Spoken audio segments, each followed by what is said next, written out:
Bien, entonces, en esta última jornada, quisimos con Francisco tratar de alguna manera usar las dos charlas de investigación que les vamos a dar hoy para tratar de englobar un poco todos los aspectos del curso. Entonces, ahora en la charla que les voy a dar yo vamos a estar hablando harto de combinar genómica, metagenómica y ensayos funcionales para poder caracterizar microorganismos de ambientes extremos. Y después Francisco se va a enfocar sobre todo en los aspectos de proteómica e integrar esas varias ómicas, digamos, genómica, proteómica y transcriptómica, me parece que también. Así que bueno, en esta primera charla yo les quiero contar parte de nuestros estudios en ambientes extremos que hemos realizado. En un principio había pensado mostrarles quizás una mayor diversidad de cosas, pero en realidad opté por mostrarles bastante lo que hemos hecho en Antártica y una mirada de lo que hemos hecho en el desierto de Atacama, una cosa, pero para poder tener más tiempo de poder irnos deteniendo quizás en las partes, en los aspectos metodológicos, así como haciendo conexiones con las cosas que ya hemos ido aprendiendo. Así que les voy a dar un poquito de background de en qué se enfoca el estudio y después vamos a tratar de ir viendo algunos resultados y haciendo las conexiones con el curso. Ya, entonces Francisco ya les habló de esto.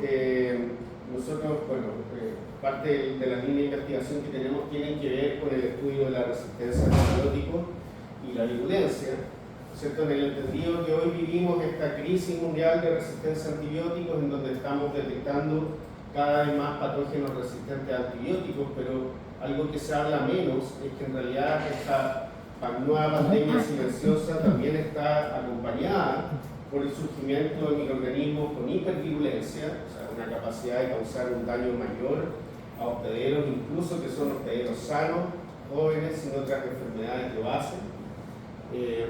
Y también una pandemia de resistencia a desinfectantes, que está muy vinculada a la resistencia a antibióticos. Nosotros vemos cada vez más frecuentemente en clínica patógenos que causan infecciones y que son resistentes a múltiples antibióticos y que en los mismos plásmidos, en donde están traficando genes de resistencia, también van antibióticos, quiero decir, también van genes de resistencia a desinfectantes. ¿Ya? Y por lo tanto esto hace de que estos patógenos puedan persistir en el ambiente hospitalario a pesar de las medidas de higiene. Nosotros ya hemos, por ejemplo, detectado en hospitales chilenos la presencia de las mismas Klebsiella que están infectando a los pacientes en el lavamanos de la habitación y en otras superficies. Entonces, la combinación de estos fenómenos nos está llevando a infecciones por patógenos muy difíciles de tratar, ¿no es cierto?, que además causan infecciones que son severas y adquiridas en la comunidad y además que generan, digamos, dificultades en la higiene para mantener la superficie de manera estéril o aséptica. ¿Ya? Entonces, esta problemática, tal como también les hemos venido diciendo, hay que enfrentarla de una manera multidisciplinaria y la aproximación de una salud, ¿cierto? Que establece esta profunda interconexión entre la salud humana, salud animal y salud ambiental. Es una especie de paradigma que está guiando todos estos esfuerzos de política sanitaria, digamos, a nivel global. Ya no solo en el marco de la resistencia a antibióticos y la hipervirulencia, sino que también en el marco de otras enfermedades que afectan al ser humano y que tienen un componente en estos otros dos frentes. Ya, yo creo que Francisco con su clase de hologenoma dio varios ejemplos en que en realidad la microbiota está interconectada en muchas enfermedades que van desde las enfermedades neurodegenerativas, síndrome metabólico, autismo, etc. Cosas que en un principio uno ni se imaginaba que tenían que ver con microorganismos. Y claro, la microbiología está en el centro de esto, porque en realidad los microorganismos, tal como les mencionaba, están presentes en todos estos entes. Normalmente son agentes que fluyen entre estas tres dimensiones. ¿Ya? Entonces, nosotros con nuestro grupo, muy en estrecha colaboración con Francisco, nos hemos dedicado entonces a mezclar un poco ensayos o análisis bioinformáticos, ¿no es cierto?, genómica, metagenómica, con ensayos genéticos y microbiológicos experimentales para estudiar este fenómeno, pero en la interfaz, digamos, entre el ambiente y la salud humana. ¿Ya? Entonces estudiamos patógenos en hospitales chilenos con el Instituto de Salud Pública, y también nos hemos dedicado a estudiar un poco lo que es resistencia a antibióticos y más recientemente la posibilidad de que existan nuevos patógenos que puedan emerger a partir de ambientes remotos. ¿Ya? Entonces, bueno, respecto al problema de la resistencia antimicrobiana, quiero que nos enfoquemos en estas preguntas que están acá, ¿no es cierto? Lo primero es el rol que tiene el ambiente en la resistencia antimicrobiana, y en segundo lugar, por ejemplo, cuál es el efecto que podría tener el cambio climático en la emergencia y en la diseminación de factores que promueven la ocurrencia de enfermedades infecciosas. Entonces, si nos ponemos a pensar en los roles más conocidos del ambiente en este fenómeno, bueno, claramente el ambiente funciona como un reservorio de patógenos multiresistentes. Ya a distintos niveles podemos encontrar en el ambiente hospitalario, era lo que les mencionaba, ¿no es cierto?, en las camillas, en los sifones de los baños, etc. Podemos encontrar contaminación con patógenos resistentes en aguas y ríos, por ejemplo, que recorren las distintas ciudades, plantas de tratamiento de agua, etc. Pero también podemos encontrar estos patógenos en la comida, como contaminantes, en el suelo y también, bueno, en múltiples otras matrices, ¿ya? Y claramente estas matrices se interconectan, ¿no es cierto? Claro, lo que uno consume después a través de las fecas va a parar al ambiente, digamos, en el ambiente estas fecas se encuentran con otros organismos y eso genera una especie de cadena de transmisión. ¿Ya? Y también sabemos que los microorganismos tienen mucha propensión a hacer transferencia genética horizontal, por lo tanto el ambiente no actúa solo como un reservorio pasivo, en donde los genes de resistencia y los patógenos quedan ahí, sino que además es un medio en el cual ellos interactúan y pueden intercambiar información genética a través de conjugación, transformación, etc. Ya todos los mecanismos que hemos ido hablando a lo largo del curso. En segundo lugar, el medio ambiente tiene un rol muy importante para la amplificación de los genes de resistencia, ¿cierto? Una cosa se amplifican, digamos, por la diseminación que pueda haber, tal como les mencionaba, pero no podemos olvidar de que existe una tremenda presión selectiva en el ambiente, en donde las toneladas y toneladas de antibióticos que se han generado a lo largo de estos años han ido a parar de una u otra manera al ambiente. ¿Ya? Por solo ponerles un ejemplo de la cantidad de antibióticos que nosotros consumimos, más del 60% se excreta por la orina. Así que obviamente esos antibióticos van a llegar en algún momento, bueno, al río, a la planta de tratamiento de agua, y no se sabe muy bien cómo esos genes de resistencia cómo esos antibióticos podrían estar afectando entonces las comunidades de microorganismos que entran en contacto con esos residuos. ¿Ya? Y eso solo hablando de los antibióticos que se usan en salud humana, pero también recordemos que se está usando antibióticos, de hecho, de manera mucho más masiva en otras industrias, como la industria de cría de animales, ¿cierto? Pollo, cerdo, vacunos, etc. En la agricultura, en donde es aún más grave, porque ahí además el antibiótico es vertido directamente al mar, por lo tanto, la capacidad de contener esa sustancia en piscinas de mar es, yo diría, bastante difícil. ¿Ya? Y también en agricultura, o sea, en el cultivo de especies vegetales, aunque no lo crean, también se usan antibióticos. Y para qué hablar todos los productos de limpieza casera que hoy en día ofrecen eliminar el 99,9% de las bacterias. Bueno, todas esas traen sustancias antimicrobianas o desinfectantes que también van a parar al ambiente, y entonces eso hace que al final los microorganismos que viven naturalmente en el ambiente, al ser sometidos ante esta presión de antibióticos, lo que va a ocurrir es que aquellas pocas células que son naturalmente resistentes, producto de mutaciones o otras cosas, finalmente son las únicas que van a ir sobreviviendo a lo largo del tiempo, y al final nos vamos a quedar con poblaciones que son tremendamente enriquecidas en genes de resistencia.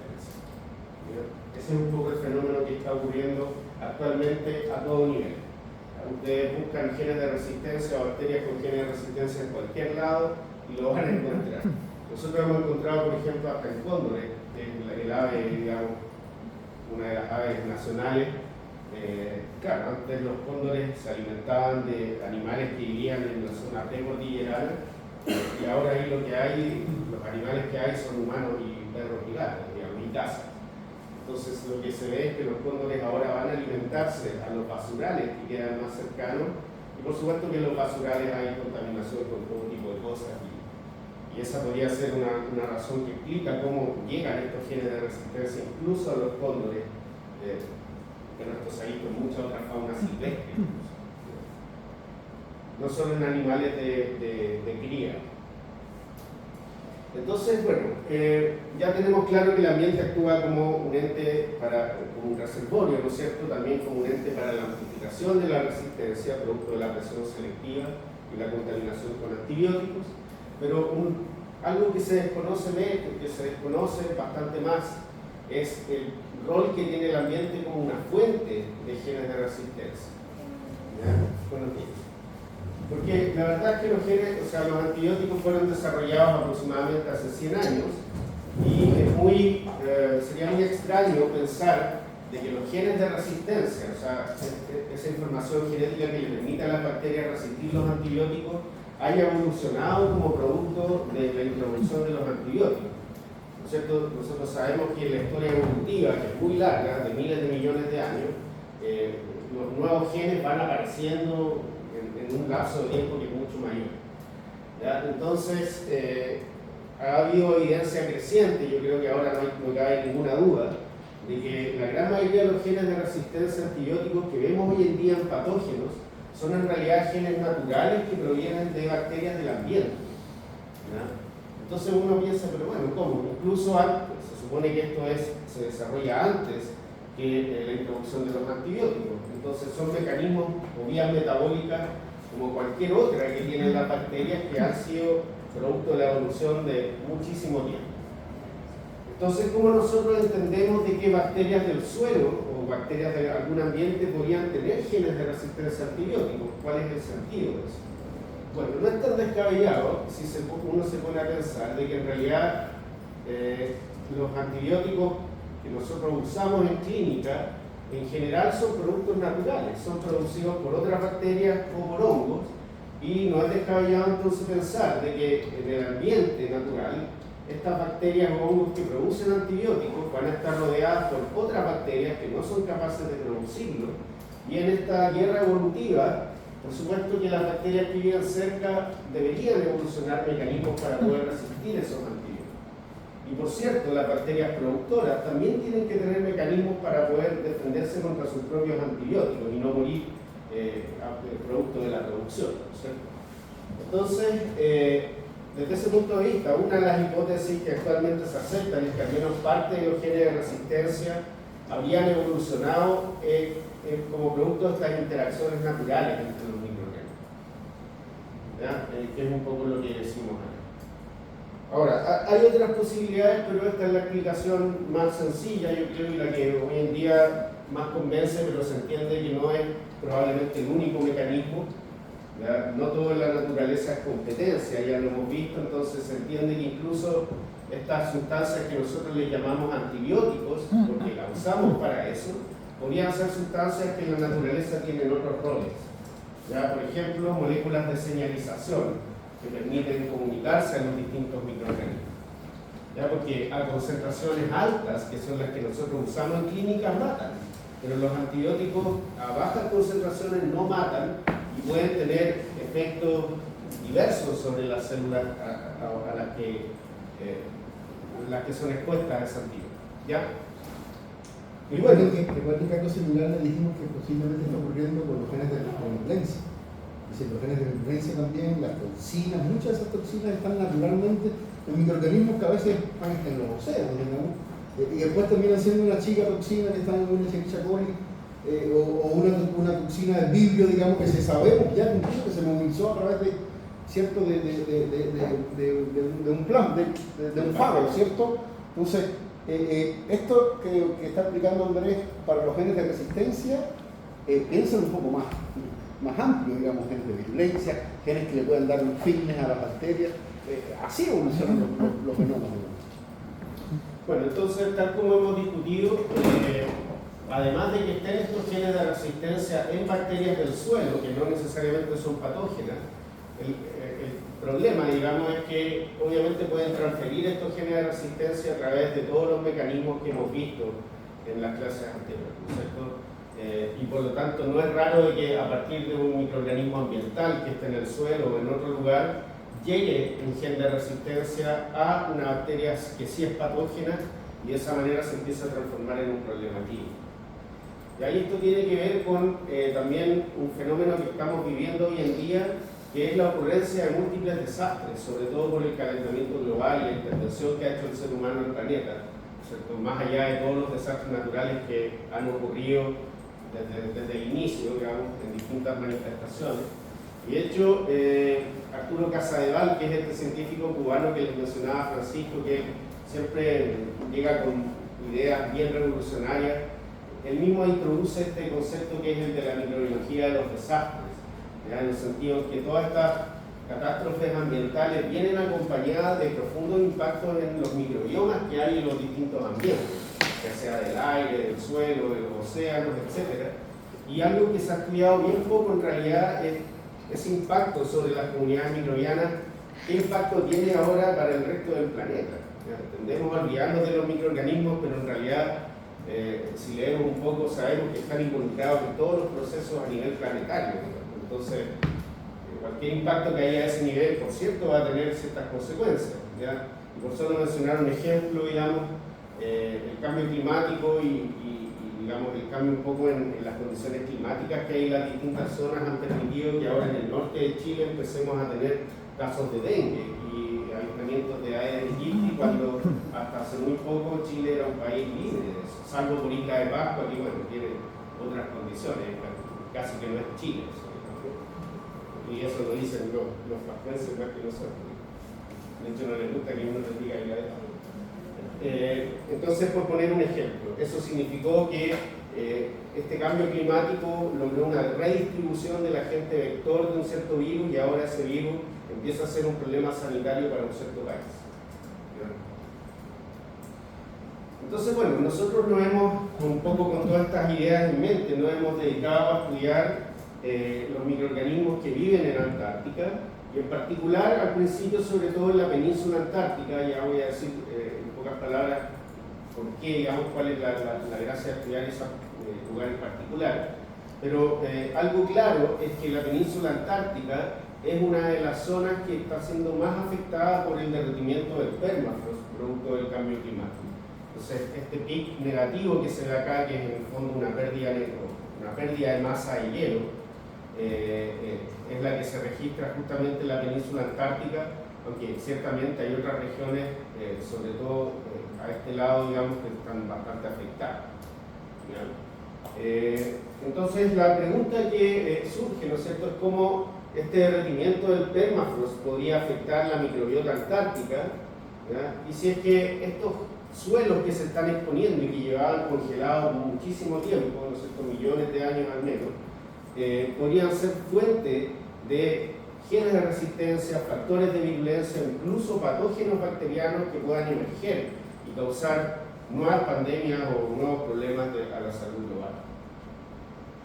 ¿Ya? ¿Y por qué nosotros elegimos en primera instancia la península antártica como modelo? Bueno, primero porque es más fácil de acceder que a las zonas de Antártica profunda, ¿no es cierto?, que tienen condiciones climáticas que son mucho más severas, como les vamos a mostrar. Y lo otro es que la península antártica está muy cerca del extremo austral de Chile y Argentina, y de hecho Chile es el principal paso a la península antártica, digamos, comparado con otros países del mundo, algunos hermanos. En Sudáfrica también, creo que Sudáfrica está por acá, Australia tiene cierta cercanía, pero no la cercanía que tiene acá Chile con la península antártica. Y ahí tenemos la suerte de contar con el Instituto Chileno Antártico, que todos los años hace una expedición a la Antártica, en donde uno puede postular con proyectos científicos y bueno, hacer su investigación. ¿Ya? Pero además la península tenía ciertas propiedades a nivel microbiano que para nosotros eran bien interesantes. Lo primero es que, si bien no estaba muy claro, habían reportes previos que sugerían que en el suelo antártico, sobre todo en la península, habría una alta diversidad de microorganismos. ¿Ya?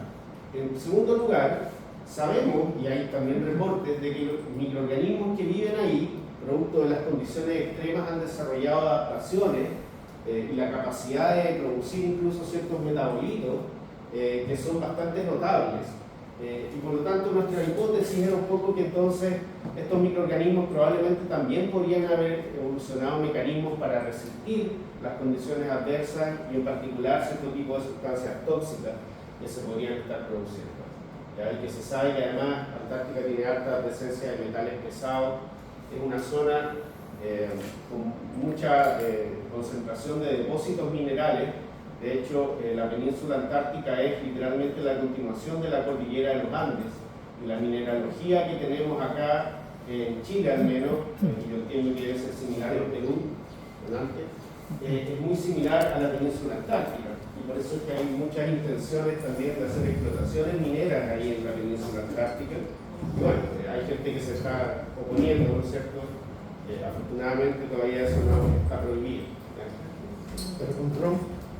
Bueno, con Trump no se sabe. Bueno, entonces, y por último, otra cosa muy importante es que acá mismo en la península antártica encontramos zonas que tienen bases humanas y zonas que están más alejadas e incluso son sitios protegidos en donde hay una mínima intervención humana. Entonces uno puede comparar un poco a nivel microbiano cuál podría ser el impacto que está teniendo la actividad antropogénica en estos lugares. ¿Ya? Entonces, con estas preguntas en mente, ¿no es cierto?, ¿cuál es el resistoma presente en los suelos antárticos? ¿Cuáles serían los microorganismos que viven ahí y que están asociados a este resistoma? Y si es que este resistoma podría estar asociado a elementos móviles, ya pensando en esta posible fuente de nuevos mecanismos de resistencia que puedan emerger a partir de estos microorganismos antárticos. ¿Ya? Entonces, hemos ido, bueno, en total, entre todos los proyectos, 3 veces a la Antártica.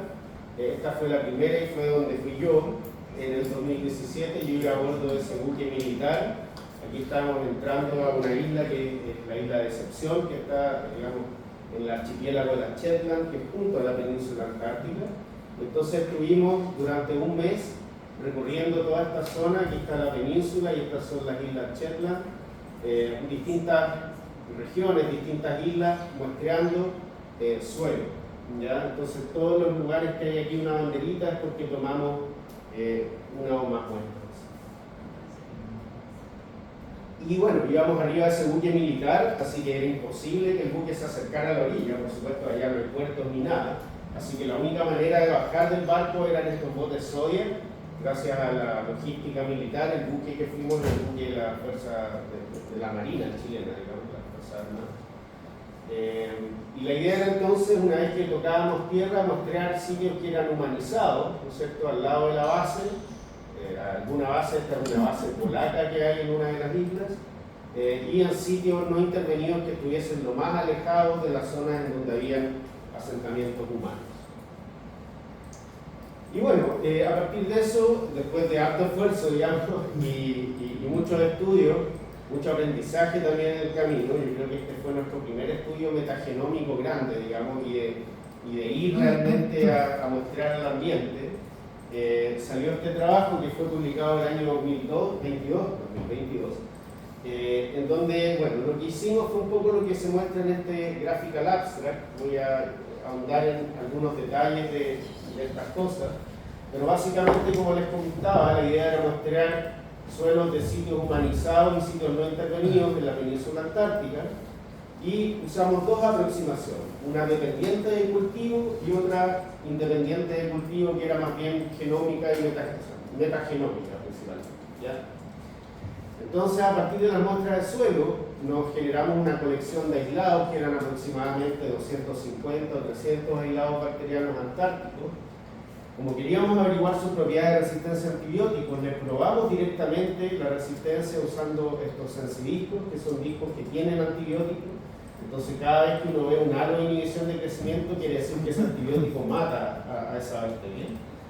Y aquellas bacterias que presentaban fenotipos más interesantes, lo que hicimos fue combinar secuenciación nanopolilumina y reconstruir los genomas, o sea, ensamblar los genomas completos y a estos genomas le hicimos análisis filogenéticos y buscamos genes de resistencia que pudiesen explicar este fenotipo.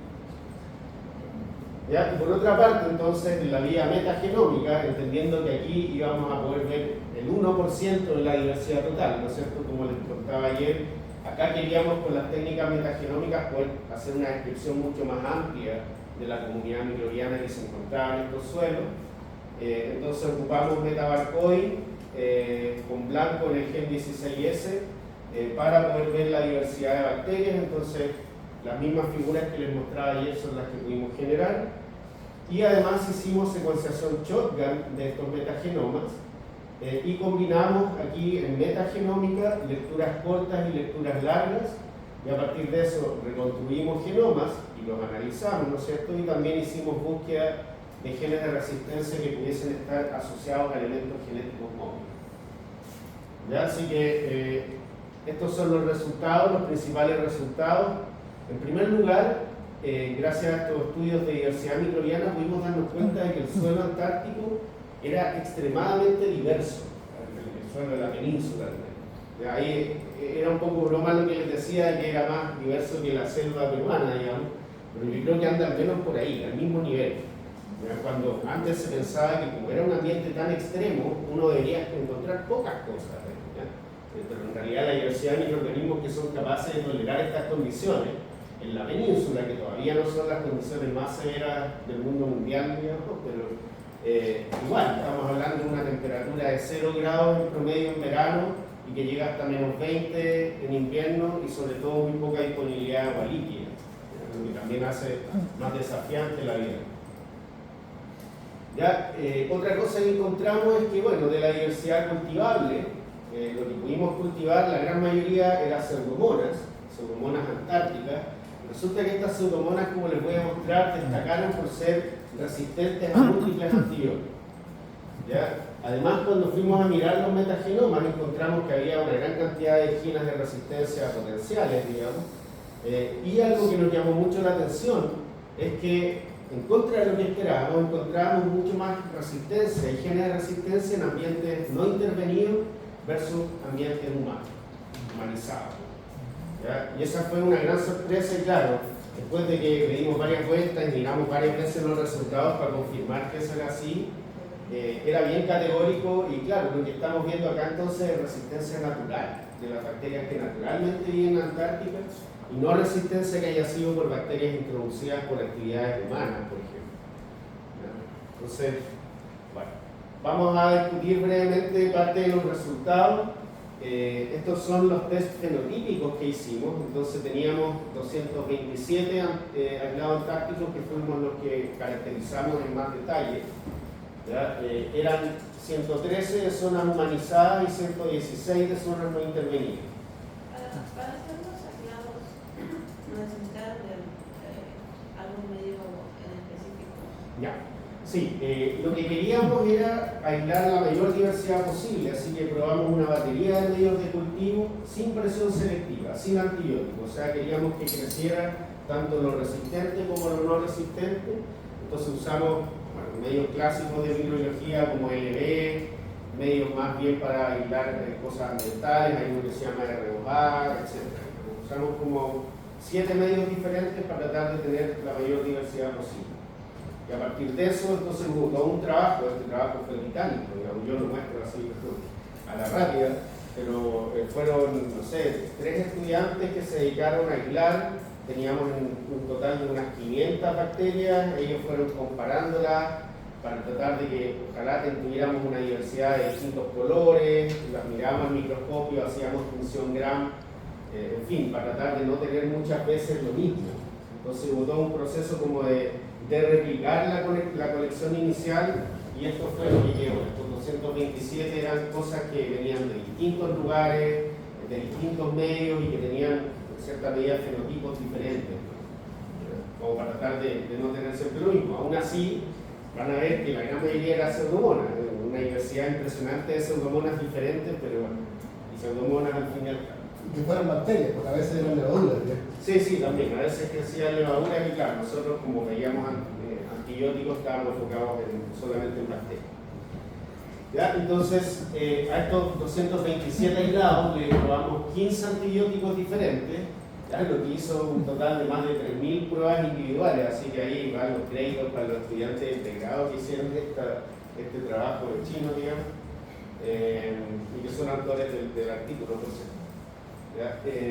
Entonces, si vemos la resistencia a antibióticos que encontramos, fíjense de que, digamos, había resistencia a prácticamente todos los antibióticos que probamos, o sea, había al menos un aislado que era resistente a casi todos los antibióticos que probamos, salvo estos tres que están señalados con la flecha roja, ¿verdad? Que eran tigeciclina, meropenem, que es un carbapenémico, y esta combinación que es piperacilina, que es un beta-lactámico, pero combinado con un inhibidor de beta-lactamasa.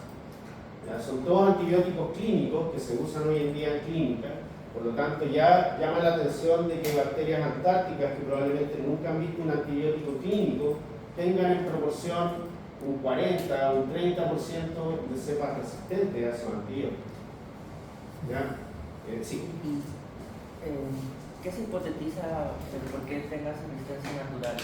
Sea por la misma estructura, porque las acciones de los antibióticos son diferentes, sea quizás por algún contacto con químicos a nivel de los océanos que se puede ir, que tienen que botar esos tóxicos y esa misma ruta también hace para liberar el antibiótico. Claro, la respuesta, digamos, corta es que en realidad no lo sabemos para todas estas bacterias que probamos, solo sabemos que eran resistentes, pero en la mayoría de los casos no sabemos muy bien por qué. Ahora, tal como les va a mostrar Francisco en su charla después, parte de estos aislados, en particular uno, lo hemos caracterizado muy en profundidad y ahora tenemos idea de cómo lo hace para resistir.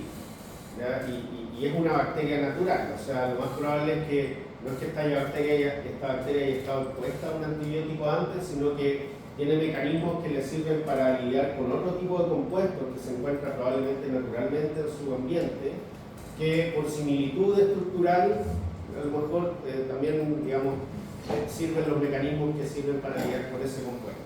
¿Ya? Un ejemplo muy clásico es las bombas de flujo, ya que el mecanismo más genérico que tienen las bacterias para defenderse de los antibióticos que es directamente expulsar la molécula fuera de la célula. Entonces esas bombas de flujo, y algunas en particular, se sabe que son más bien promiscuas, ¿ya? O sea, expulsan cierto antibiótico, pero probablemente también van a poder expulsar sustancias que son similares, ¿ya? Entonces, probablemente parte de esos mecanismos son para lidiar con sustancias que están en el ambiente, digamos. Que también podrían ser antibióticos o otro tipo de sustancias. Claro, y otra cosa Antibióticos, perdón, no clínicos, sino que estos que yo les hablaba, que son producidos naturalmente por los microorganismos en el suelo o otros ambientes. Y bueno, ya hemos estado conversando que claramente estas bacterias tienen, es decir, las condiciones donde viven son bien adversas, digamos. O sea, de alguna forma, todo el sistema, digamos, de membrana, de espacio extracelular, de componentes que secretan, de alguna forma que le hace podamos poder sobrevivir en esas condiciones, quizás bien específicamente le permita también sobrevivir a antibióticos, digamos. Entonces, no es que sean resistentes natural, sino es que, bueno, los mecanismos que tienen les ha servido para, no es que se creó para, no hay una presión selectiva antibiótica ninguna, pero si hay una presión selectiva ambiental que pueda haber gatillado que, pucha, si yo me pongo una coraza para proteger para acá, esa coraza me puede servir para evitar el frío, pero también para evitar que me entre un antibiótico, que no me entre en bala. Entonces, eso tenemos que pensarlo también en esos términos. Sí, en esa misma línea, digamos, por ejemplo, uno podría defender bastante bien que los microorganismos antárticos son muy buenos productores de sustancias de polímeros extracelulares, exopolisacáridos y cosas así, ya como una especie de cápsula. Entonces eso realmente se sabe, le podría dar cierta impermeabilidad a algunas moléculas, así que ese podría ser una explicación, ¿ya? En el caso de la bacteria que hemos estudiado en más profundidad, uno ve que todos los mecanismos descritos hasta ahora en patógenos clínicos contra ese antibiótico, de resistencia contra ese antibiótico, casi que lo hemos visto converger en esta cepa antártica, y tiene otros que hasta ahora todavía no habían sido reportados. Entonces, un poco el mensaje también, no solo estar encontrando bacterias resistentes en Antártica, sino que quizás poder usarlas de modelo para descubrir posibles nuevos mecanismos de resistencia frente a los antibióticos que ya tenemos. ¿ya? Y noten que la barra azul acá es la barra de las zonas no intervenidas, y en general salta a la vista de que andan por arriba, digamos, bien similar a las grises. Así que en todos los antibióticos probados, casi, digamos, con algunas excepciones, se da que en las zonas intervenidas hay una mayor frecuencia de cepas resistentes a esos antibióticos. Y bueno, de hecho, uno puede calcular en base a estos datos cuál es la probabilidad de que una bacteria sea resistente a un cierto antibiótico, dependiendo si es que viene de un ambiente humanizado o un ambiente no intervenido, ¿ya? Con este test estadístico. Y fíjense que para la mayoría de los antibióticos en donde es significativa la correlación, hay una correlación más bien que dice que es más probable que la resistencia a ese antibiótico se dé en zonas no humanizadas versus zonas intervenidas. ¿Ya? Así que esto es una prueba estadística, digamos, que nos muestra que realmente hay más resistencia en las zonas no intervenidas. ¿Ya? Y si ahora miramos la multiresistencia, o sea, la cantidad de cepas que resisten simultáneamente una cierta cantidad de antibióticos, vemos que hay cepas que resistieron hasta 10 de los 15 antibióticos probados. ¿Ya? Me faltó decir que estos 15 antibióticos cubren familias diferentes de compuestos, no es que sean todos de lo mismo, esa era la gracia. ¿Ya? Y si nos fijamos en estos aislados multiresistentes que tienen 4 o más resistencias al mismo tiempo, un 82% de ellos viene de áreas no intervenidas. Así que nuevamente el mismo mensaje. Esto es resistencia natural que tienen esta parte. Y bueno, número de resistencia simultánea, es significativo esto, hay mayor entonces en zonas no intervenidas que en zonas humanizadas. Entonces, claro, después lo que dijimos, bueno, estas bacterias que están aquí, ¿no es cierto? Estas cepas son las más resistentes, obviamente son las más interesantes, tratemos de entender por qué son resistentes. Entonces, lo primero que hicimos fue la técnica más clásica, ¿no es cierto? Compartidores para el 16S, amplificamos el 16S de cada una de estas cepas y lo mandamos a secuenciar por sangre. ¿Ya? Y con esa secuencia comparamos con base de datos y hicimos una identificación taxonómica a nivel de género, que es la mayor resolución que permite, recuerden, este análisis en base a 16S. Y aquellas que eran las más top, les secuenciamos el genoma y tratamos de buscar cómo explicar a partir del genoma esta resistencia. ¿Ya? Entonces, las pruebas de 16S nos indicaron que la gran mayoría de estas cepas multiresistentes eran pseudomonas, y de ahí en adelante que nos hemos enamorado de las pseudomonas antárticas y hoy en día son uno de nuestros principales modelos de estudio.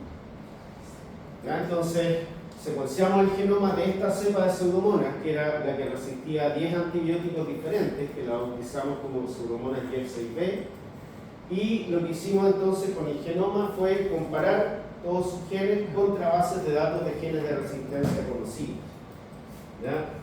Y esto es lo que pudimos encontrar. Esta es la resistencia fenotípica, en donde rojo significa resistente, y acá pusimos como referencia una cepa de pseudomonas aeruginosa, que es la BA7, que es una cepa clínica, que además ha sido modelo de cepas multiresistentes de pseudomonas. Y fíjense que nuestra pseudomona antártica no anda tan lejos de esta, que es la pseudomona más mala en términos de resistencia. ¿Ya? Hay algunos antibióticos que todavía matan a ambas, pero hay varios que no. Entonces, ahora, bueno, vamos al genoma y veamos qué genes de resistencia tiene esta bacteria antártica. Y fíjense que estos son los genes de resistencia de las pseudomonas clínicas, ¿ya? Tiene muchísimos, mientras que nuestra pseudomona antártica tiene en realidad bastante menos genes de resistencia. ¿Ya? A pesar de que tiene algunos genes de resistencia que no están presentes en PA7, por ejemplo, no sé, esta topoisomerasa 4, entre otros ejemplos, creo que eran 2 o 3, en general tiene mucho menos, ¿ya? Y resiste casi al mismo nivel. ¿Ya? Entonces, ¿qué es lo que pudimos encontrar? Bueno, múltiples bombas de flujo, que esto es bastante esperable, ¿no es cierto? Así que parte de la resistencia podría estar siendo dada por bombas de flujo, pero en realidad, si uno ve, sobre todo antibióticos específicos, como podría ser colistina, por ejemplo, noten que la pseudomonas mala, PA7, es sensible a colistina. De hecho, es prácticamente el único antibiótico que le da como para poder salvar a pacientes que tienen infecciones por esa cepa, mientras que pseudomonas YF6B es resistente a colistina. Entonces, buscamos los genes de resistencia a colistina y la verdad es que no había ninguno que pudiera explicar ese fenotipo. Entonces, aquí al tiro te contesto, lo que pensamos entonces es que a lo mejor en esta cepa antártica podrían haber nuevos mecanismos de resistencia que no tengan que ver con los genes ya conocidos, y entonces podríamos usar esta cepa como modelo para aprender al respecto. Sí.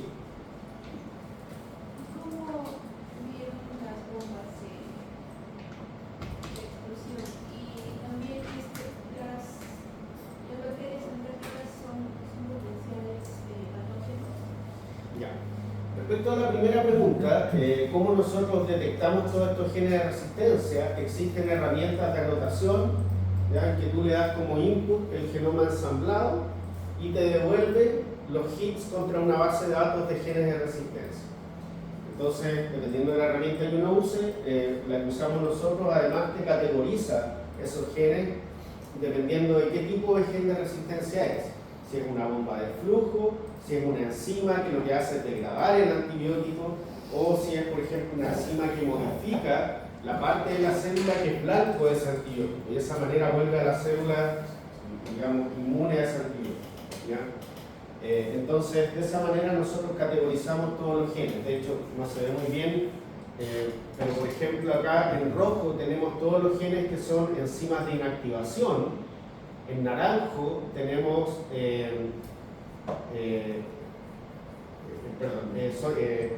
¿cómo se dice eso? Cambios en la susceptibilidad al antibiótico, probablemente por mutaciones. O sea, la bacteria muta el blanco del antibiótico y eso la hace ya inmune o resistente, más bien dicho, al antibiótico. En amarillo tenemos todas las que son bombas de flujo, ¿ya? Etcétera. O sea, aquí tenemos las distintas categorías y los genes que fueron detectados que pertenecen a esta categoría. Entonces tenemos todas estas bombas de flujo, MRAB, MEX ABC, MEX no sé cuánto, etc.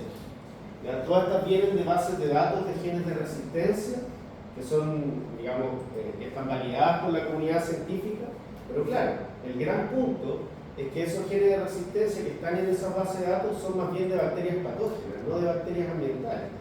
Entonces, claro, nosotros tuvimos que hacer todo un procesamiento informático y poder defender con argumentos de que lo que nosotros estábamos encontrando aquí eran cosas que se parecían a genes de resistencia, pero con un cierto límite, porque estamos hablando de microorganismos que son muy diferentes a los microorganismos patógenos. Sí.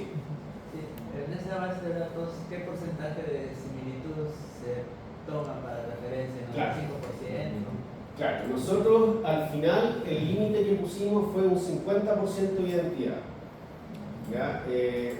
De hecho, bueno, no puse la figura para no alargarme mucho, pero nosotros hicimos el análisis del total de hits que dieron para nuestro genoma contra la base de datos, cómo se distribuían esos valores en términos de identidad y de cobertura, que es cuánto cubren del gen que está en la base de datos, porque a veces uno encuentra algo que es 100% idéntico, pero se parece a un tercio del gen que está en la base de datos. Entonces, obviamente, eso uno lo filtra afuera, porque es difícil defender de que esto va a ser un gen de resistencia si tiene la mitad o un tercio de la proteína, que es el gen de resistencia que sí se conoce. No sé si se entiende el punto. Entonces, nosotros fijamos un 50% y notamos que ahí dábamos un espacio suficiente para que fuera, o sea, digamos, tuviera sentido la comparación entre organismos tan distantes, ¿ya? Pero que tampoco fuese tan bajo, porque después ya todo es falso positivo, o sea, cualquier cosa le vamos a estar llamando gen de resistencia. Entonces, tratamos de quedarnos con los que eran más confiables y en base a eso se armó este análisis, ¿ya? Y entonces esta cepa, Pseudomonas yersei-B, entre otras cosas, resistió 250 veces la cantidad de antibiótico, que es colistina, que uno usa para matar estas Pseudomonas aeruginosas, ¿ya? Y sin embargo, a pesar de tener esta resistencia que era brutal, no pudimos encontrar ningún gen que con, digamos, propiedad pudiese indicarnos que era ese el responsable de esta gran resistencia, ¿ya? Así que Fran les va a hablar un poco de esta cepa, la que hicimos seguir estudiando. Este proyecto, al tiro del contexto, terminó el año 2019-2020 y recién hace 2 años pudimos ganarnos otro proyecto para poder estudiar en mayor profundidad esta cepa y hemos encontrado cosas increíbles. No sé quién estaba primero. Sí. Y en el caso de la resistencia fenotípica, ¿han continuado para ver la búsqueda a través de repente por estudio genómico, una qPCR, por ejemplo, para determinar si es que están estos genes, ¿no? Hemos complementado los estudios genómicos con estudios proteómicos, por ejemplo, en presencia y ausencia del antibiótico, y vemos cuáles son las proteínas que se inducen. Y también hemos hecho ya ensayos experimentales más dirigidos a ciertos componentes de la bacteria que sospechábamos que podían tener relación con la resistencia. Y ahí Fran les va a dar algo más de detalle. Ese es un trabajo que todavía no hemos publicado, que está en desarrollo, es parte de la tesis de magíster de un estudiante que ya está en su etapa final. Perdón, sí. Sí, justo veo mi comentario en eso de los nuevos mecanismos, como no hay genes relacionados a la colecina, de repente un nivel proteómico para ver el proteoma específico, ¿no? La respuesta y saber qué proteínas pueden estar relacionadas. Sí, bueno, no le quiero hacer spoiler a Fran, pero claro, o sea, dentro de la proteómica uno ve genes que incluso tienen función desconocida, ¿ya? Pero ahí es donde entra la otra parte bioinformática, que es, por ejemplo, el modelamiento estructural. Con Fran una buena manera que hemos encontrado de poder asignarle función a proteínas que son hipotéticas es modelar su estructura tridimensional y ahora hacer una comparación estructural y ver qué dominios tiene, a qué proteína se parece, porque la conservación de la estructura es mucho mayor que la conservación de la secuencia. Es otro curso. Y eso es el otro curso, el curso de AlphaFold y todo eso. Mi pregunta es más si esos genes, como se sabe que la resistencia está bien asociada a la formación de biofilms, ¿esos genes de resistencia son propios de Pseudomonas o alguien se lo dijo? Claro, sí, en realidad, bueno, esto es un poco al final de la historia, pero lo que nos dimos cuenta es que la gran mayoría de estos genes de resistencia son genes que probablemente son de la Pseudomonas, no que hayan adquirido, no tenemos evidencia de que hayan adquirido esos genes horizontalmente, sino que más bien habrían evolucionado con el linaje. ¿El tamaño del genoma de Pseudomonas es más o menos de cuánto? Este es como de 7 millones más o menos. Ah, bueno, Sí. es grande. Sí, las Pseudomonas en general andan en ese rango y tienen una versatilidad metabólica que es increíble.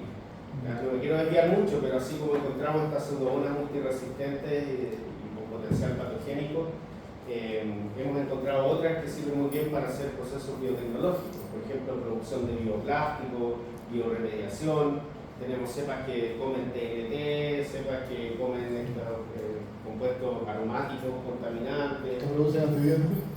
Que producen antibióticos, claro, que hemos ido trabajando en colaboración con otros colegas que les interesan más esos focos, digamos, pero al final uno va a Antártica y encuentra lo que necesita. Eso sí, es algo que nos hemos dado cuenta nosotros y todos los otros colegas que hacen investigación de microbiología antártica. Imagino que lo mismo en la selva peruana. Sí, es lo mismo, o sea, todos estos ambientes con muy alta diversidad y que son poco explorados son fuente de microorganismos que claramente tienen propiedades que son novedosas. Entonces, es parte también de explorar nuestros territorios. Bueno, yo no digo que la Antártica sea nuestro territorio, pero al menos es un territorio al que tenemos acceso. Ya, entonces ahora la parte independiente del cultivo. Yo creo que ya los convencí de que habían dentro de las bacterias cultivables aquellas que realmente resisten antibióticos de un número no menor. Y entonces ahora quisimos ver por técnicas metagenómicas qué es lo que encontramos. ¿Ya? Entonces lo que hicimos fue directamente extraer DNA de las muestras de suelo.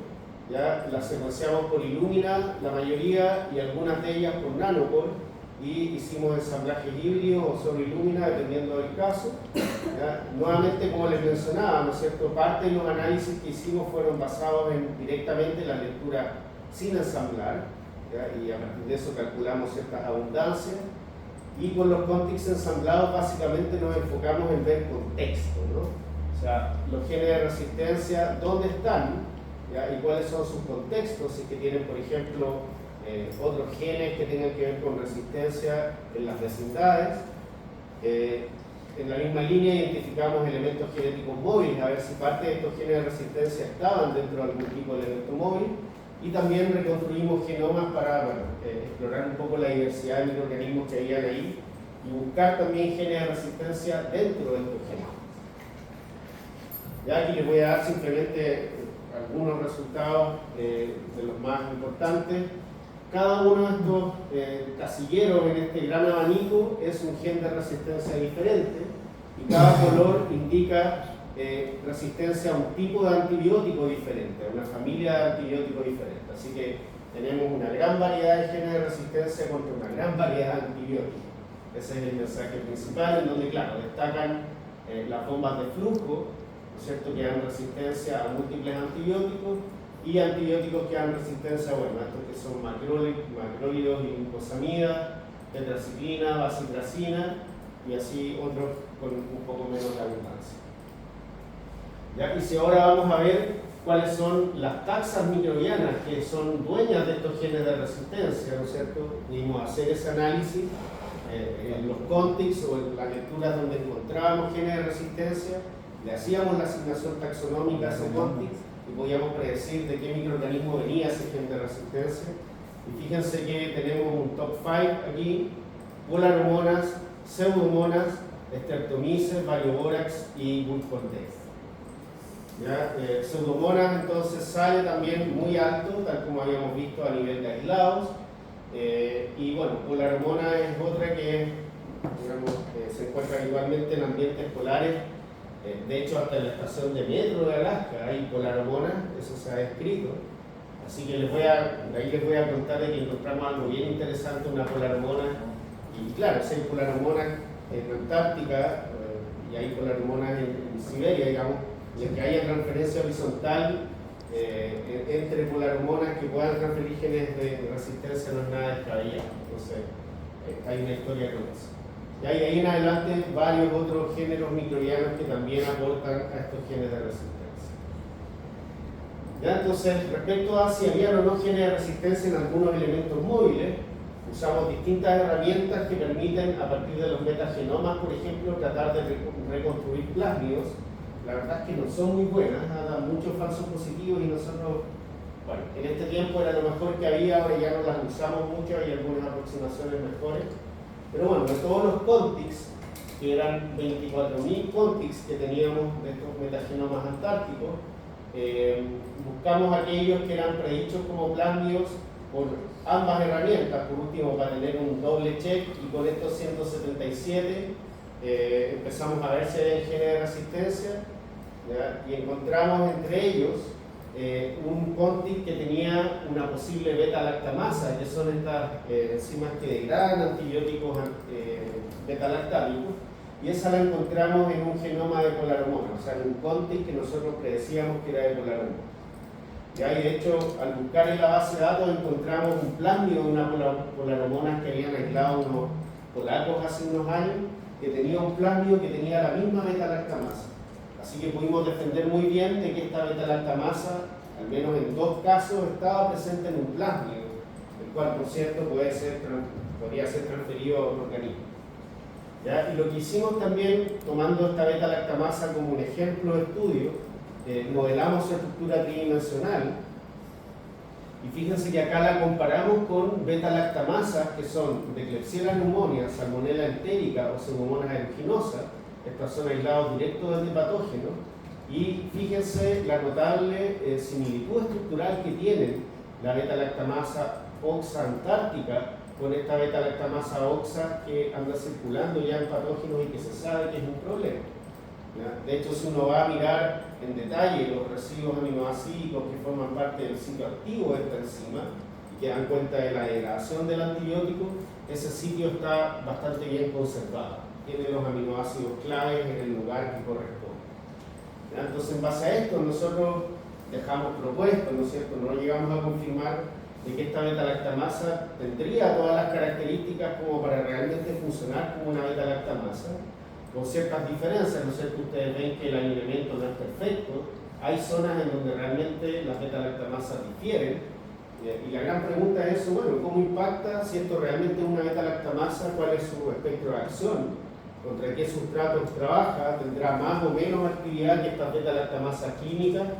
Y la pregunta que viene después, bueno, ¿qué pasaría si esta beta-lactamasa que está en un plásmido es transferida a un microorganismo patógeno? ¿Realmente le va a conferir mayor capacidad de resistir?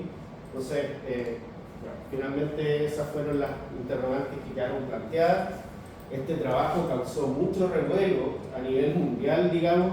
Se publicó una noticia en el sitio web de nuestra universidad y después los medios locales chilenos tomaron la noticia, nos entrevistaron, bueno, con Francisco y otros colegas dimos varias entrevistas y al final, claro, un poco también por este sensacionalismo que tiene la prensa, ¿no es cierto? Que es como bacterias del fin del mundo, la nueva pandemia, científicos encuentran bacterias ultra super poderosas, en fin, digamos. Entonces, claro, esa parte no nos gustó mucho y muchas de las entrevistas que tuvimos que dar eran un poco saliendo a aclarar, ¿no? De que esto es un riesgo potencial, de que hay que hacer más estudios para evaluar realmente qué es lo que podría pasar, porque sin duda es una alerta, y así como algunos científicos alertaron muchos años antes en la pandemia del COVID que habían ciertos virus de tipo coronavirus que podían emerger y nadie los pescó mucho. Bueno, a lo mejor si lo hubiesen pescado un poco más. De la derecha, bueno, World Ending Superbacteria. Sí, sí. ¿Dónde está ese? De la derecha arriba, ese. Claro, cómo el cambio climático Y el podría Newsweek. generar bacterias que, claro, van a ser el fin del mundo. Y lo peor de todo es que esto, además de, claro, generar una alarma, esa es una parte, digamos, pero nos llamó mucho la atención de que en redes sociales, sobre todo, cuando uno iba a ver los comentarios de la gente, al final esto se ridiculizaba, se banalizaba y la gente decía, ya están de nuevo anunciando el fin del mundo, los científicos ociosos. Entonces, chuta, de verdad que nosotros lo único que queríamos era tratar de que esto se diera en el tenor que se debería dar. De hecho, si uno va a revisar la nota de la universidad, es súper completa, digamos, viene con todo bien explicado. Pero claro, nada que ver también. y el título nada que ver, era mucho más conservador, por así decirlo, ¿no? Pero claro, los medios, a medida que esto va fluyendo y cambiando de idioma, porque teníamos prensa asiática, me llamó una colega de Singapur para decirme, oye, acabo de ver un artículo acá del estudio publicando. Y claro, mientras más cambiaba, digamos, más le iban poniendo que el fin del mundo, etc. Fíjense que si uno ve la portada de Reuters, es bastante un poco lo que habíamos publicado nosotros. Es decir, encuentran bacterias en la Antártica que tienen resistencia. Pero de ahí a que descubrimos la bacteria del fin del mundo y el cambio climático, ¿no? Es decir, como el famoso juego ese que uno le dice algo, lo digo y cómo termina la noticia, Sí. así pasa la fecha. Sí. Teléfono le llamamos eso. Bueno, al final esto tuvo cosas buenas y cosas malas. Bueno, poner en la palestra el tema de la resistencia a antibióticos, ¿no? No fue la mejor manera de ponerlo claramente, pero igual, gracias a esto nos invitaron a dar varias entrevistas y aprovechábamos de destacar un poco lo importante que es hacer investigación en estas cosas. Y hay un poco también para contarles, aprovechamos esta idea, digamos, este proyecto y las preguntas que quedaban, porque siempre dijimos, bueno, lo ideal sería poder sacar información útil a partir de estos genes ante resistencia antártica para tratar de ponernos quizás el parche antes de la herida y si es que en algún momento emerge una beta-lactamasa antártica, por ejemplo, tratar de ya tener avanzado un estudio de cuál podría ser, insisto, su espectro de acción, qué tan activa es, etc. ¿Ya? Entonces, con esa idea en mente, participamos con un equipo de la Facultad de Ciencias y otras facultades de la Universidad de Chile en este concurso que es IGEN Design League, no sé si ustedes lo conocen.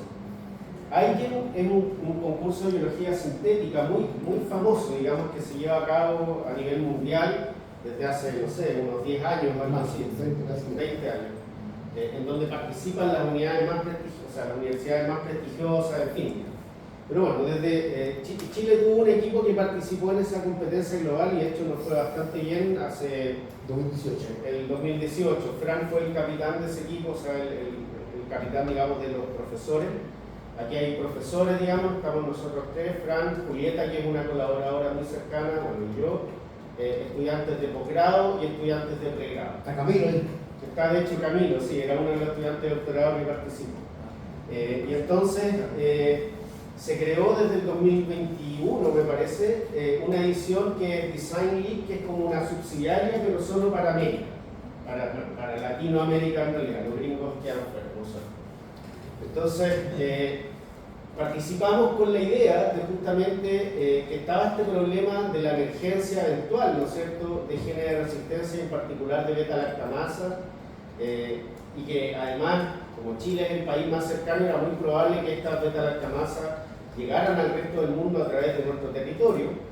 Entonces, nuestra propuesta era, por una parte, tratar de evaluar el riesgo de estas beta-lactamasas antárticas, usar distintas metodologías de biología sintética para poder caracterizar estas beta-lactamasas experimentalmente, su reacción, etcétera, y también a nivel computacional.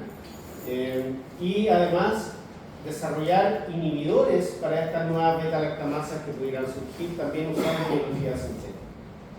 Así que bueno, se los menciono simplemente porque a través de esto nosotros también podemos hacer un poco de difusión, ¿no es cierto? Porque junto con este proyecto entrevistamos a mucha gente del Ministerio de Salud, el Instituto de Salud Pública, hicimos cápsulas en redes sociales sobre el problema de la resistencia, explicándole a los niños, a los adultos, etc.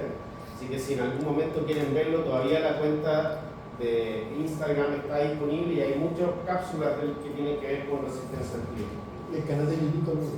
Y nos fue bastante bien, fuimos, al final obtuvimos el segundo lugar de toda la competencia entre 29 equipos de distintos países de Sudamérica. Ganamos medalla de oro y eso quiere decir estar entre los 3 finalistas, bueno, quedamos segundos, pero ganamos el track, porque esto va en distintos tracks dependiendo de la temática, ¿no es cierto? Nosotros ganamos, fuimos el mejor proyecto del track que tenía que ver con salud humana y biomedicina, y además fuimos elegidos el mejor equipo por el resto de los equipos. Aquí tenía que ver con la interacción que tuvimos con ellos, guía que se les hizo, etc. Así que bueno, fue una experiencia muy enriquecedora y gran parte de los que están en el equipo han tenido buenas oportunidades después de esto. Tenemos un estudiante que ahora está haciendo su doctorado en Alemania y que fue a hacer una pasantía al Max Planck, a uno de los Max Planck, financiada por IGEM, y bueno, otros estudiantes que participaban del equipo que ahora están haciendo el doctorado con nosotros. ¿Ya? Entonces, bueno, voy a ir un poquito más rápido ahora. ¿Qué preguntas quedan después de este primer estudio en Antártica? Primero, si es que realmente estos genes potenciales de resistencia tienen o no tienen la actividad biológica que nosotros esperamos. ¿Ya? Son una predicción, hay que demostrar. Por otra parte, existirán bacterias que además o en vez de genes de resistencia produzcan factores de virulencia que puedan tener un cierto potencial patogénico. Hasta ahora habíamos visto solo resistencia y claro, faltaba ver si es que había potencial patogénico. Por otra parte, nosotros todos lo estudiamos en la península antártica, que todavía es una Antártica más leve, digamos, no tan dura. ¿Qué pasa en zonas que son más cercanas al polo? ¿Tendremos resistencia también? ¿Cómo serán las comunidades microbianas? Y bueno, y por último, cómo el derretimiento del permafrost podría estar afectando a estas comunidades microbianas y la presencia de genes de resistencia o de virulencia. Por la foto, Sí. fíjense en la foto, no sé si alguien se da cuenta de la coloración de la línea. Esas son cianobacterias, son algas productoras que en algunos casos no sabemos, digamos, de eso, bueno, muchos grupos, por supuesto, que estudian aquí en la Antártida, ¿verdad? Nosotros no estudiamos particularmente esto, pero es toda una temática. Es decir, habrá floraciones nocivas algales ahí. ¿Cuál es el impacto que tiene eso en los animales, en las plantas que viven en la Antártica? Es toda una temática también, digamos, que se está explorando. Y ahí se ve la coloración, fíjense los cambios.